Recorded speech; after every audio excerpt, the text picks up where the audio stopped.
Profesor Dr. Haji Enjang AS, MSI, MAG, CICS. Merupakan guru besar UIN Sunan Gunung Jati Bandung pada bidang ilmu komunikasi. Ia merupakan putra pertama dari 3 bersaudara yang lahir dari pasangan Ayahanda almarhum Adung Sulaiman dan Ibunda Hajah Amih Fatmah. Pria kelahiran 1968 ini menikah dengan Vivit Fitriani dan dikaruniai 4 orang anak bernama Burhan Arif Muhammad, Ahmad Zaki Mustafad, Salman Muhammad Sulhan, dan Salma Sulha. Setelah menyelesaikan studi S1-nya di Fakultas Usyuluddin IAIN Sunan Gunung Jati Bandung pada tahun 1994, ia melanjutkan ke jenjang magister pada program Pascasarjana Universitas Pajajaran, bidang kajian ilmu komunikasi. Tak puas sampai di situ, pada tahun 2006 ia juga menyelesaikan program studi magister Pascasarjana UIN Sunan Gunung Jati Bandung pada program studi Masyarakat Islam. Hingga pada akhirnya ia memperoleh gelar doktor pada program ilmu sosial bidang kajian utama ilmu komunikasi di Pascasarjana Universitas Pajajaran. Selama pengabdiannya sebagai dosen di UIN Sunan Gunung Jati Bandung, pria kelahiran 14 Agustus 1968 ini pernah mendapatkan amanah sebagai Sekretaris Laboratorium, Ketua Konsentrasi Ilmu Humas, Sekretaris Jurusan Bimbingan dan Penyuluhan Islam, Ketua Jurusan Komunikasi dan Penyiaran Islam, Ketua Jurusan Ilmu Komunikasi, dan menjabat sebagai Wakil Dekan Bidang Akademik pada Fakultas Dakwah dan Komunikasi, terhitung mulai tahun 2015 hingga saat ini. Kang Enjang, begitulah panggilan akrabnya. Ia juga sering disapa sebagai Tunggul Sunda. Di sela-sela kesibukannya menjadi dosen, selain aktif sebagai reviewer pada jurnal nasional dan internasional, ia juga menulis pada jurnal nasional dan internasional, juga produktif dalam menulis buku. Sekitar 30 karyanya telah diterbitkan, dan di antara tulisannya menjadi bestseller, yaitu buku dengan judul Latazan for Muslimah, dan buku terbaru yang ditulisnya adalah Filsafat Jurnalistik dan Opinion Leader. Lelaki yang memiliki perhatian khusus pada masyarakat Sunda Buhun Adat Baduy ini telah menerbitkan beberapa hasil penelitiannya mengenai seluk-beluk komunikasi pada masyarakat Sunda Buhun Adat Baduy di Banten Selatan pada jurnal internasional. Di antaranya, Sunda Wiwitan, The Belief System of Baduy Indigenous Community Banten, Indonesia. Deseba, Ceremony Among Baduy Society in Indonesia, Ritual Tradition and Politic Communication. Pikuku, a communication model on the Kanikas community with the natural environment in Lebak, Banten, Indonesia. Dan Customary Values and Daily Communication of the Baduy Community in Indonesia. Pria yang akrab disebut sebagai Ki Tunggul Sunda ini juga aktif pada berbagai ormas, komunitas kesundaan, dan lembaga pendidikan.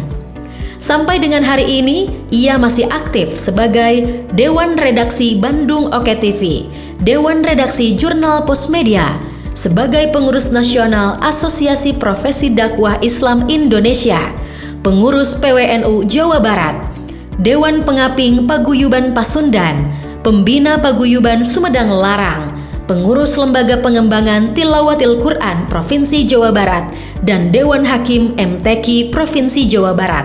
Ketua Pembina Pondok Modern Al-Aqsa, Sekretaris Yayasan Al-Fath, Asosiasi Pendidikan Tinggi Ilmu Komunikasi atau ASPIKOM, Ikatan Sarjana Komunikasi Indonesia, dan mendirikan pesantren digital bernama Al-Burhan. Salah satu tantangan di tengah masyarakat kita adalah adanya polarisasi, fragmentasi, gesekan sosial, bahkan konflik sosial yang masih terus terjadi. Persoalan ini tidak hanya terjadi pada ranah politik, tetapi juga terjadi pada kehidupan beragama. Kenyataan ini memperlihatkan adanya perbedaan pendapat yang cukup tajam serta terjadinya pengkubuan di antara kelompok sosial yang berbeda. Oleh sebab itu, dibutuhkan peran ilmu komunikasi dalam mengembangkan budaya atau praktek komunikasi yang lebih menyatukan, yang mampu menjaga integritas dan kohesivitas sosial yang ada di tengah-tengah masyarakat, yang memiliki penekanan pada komunikasi dua arah yang bersifat sustainable. Karena komunikasi merupakan sebuah relasi, proses of creating and interpreting message, maka komunikasi dibutuhkan untuk memelihara social bond dan membangun sosial lain. Dengan begitu, dibutuhkan budaya komunikasi yang menyatukan.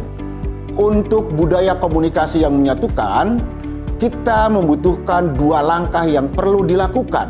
Yang pertama, yaitu mengurangi budaya komunikasi yang berorientasi dan tendensi pada komunikasinya semata-mata ingin mempengaruhi, bahkan mengalahkan orang lain sekaligus memenangkan diri sendiri. Kemudian yang kedua, menghindari budaya komunikasi yang bersifat narsis, yang selalu berorientasi terhadap diri sendiri, yaitu kecenderungan untuk mengarahkan semua percakapan menjadi tentang dirinya sendiri dan tidak tertarik pada apa yang orang lain sampaikan.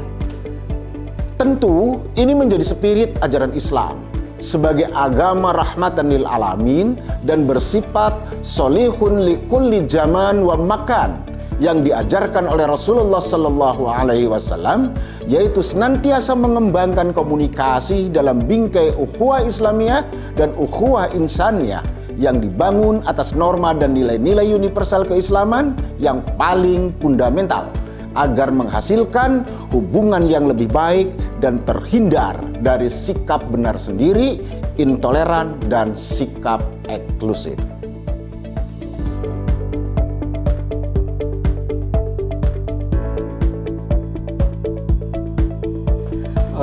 Atas diangkatnya Pak Njang sebagai guru besar dalam bidang komunikasi telah menambah referensi baru di Fakultas Dakwah dan Komunikasi. Saya secara pribadi sebagai sama-sama guru besar komunikasi menyambut baik atas kehadiran Pak Njang yang memfokuskan kajiannya pada bidang komunikasi. Pak Njang ini sebetulnya punya minat yang besar pada kajian-kajian komunikasi sosial. Terbukti salah satunya dia membuat disertasi ketika S3-nya membuat komunikasi komunitas masyarakat tradisional Baduy. Nah, atas kajian itu beliau menemukan sejumlah asumsi ilmiah berkaitan dengan masyarakat Baduy sehingga menambah khazanah intelektual komunikasi yang memfokuskan kajiannya pada komunitas masyarakat tradisional khususnya masyarakat Baduy. Jadi menurut saya Pak Njang ini sudah tepat dan sangat cocok untuk diangkat sebagai guru besar komunikasi dengan fokus kajian komunikasi sosial, khususnya komunikasi antar budaya. Bertambahlah sosok ilmuwan baru di Fakultas Dakwah ini, mudah-mudahan dapat menambah kemajuan akademik Fakultas Dakwah semakin menjulang, semakin sanggup menjawab kebutuhan masyarakat dan khususnya kebutuhan para akademisi, para mahasiswa yang sengaja menuntut ilmu di Fakultas Dakwah dan Komunikasi UIN Sunan Gunung Jati Bandung ini. Sekali lagi saya ucapkan selamat kepada Profesor Dr. Njang AS yang telah meraih jabatan tertinggi dalam bidang akademik, yaitu dengan diangkatnya guru besar ilmu komunikasi di Fakultas Dakwah dan Komunikasi UIN Sunan Gunung Jati Bandung ini. Selamat Pak Njang.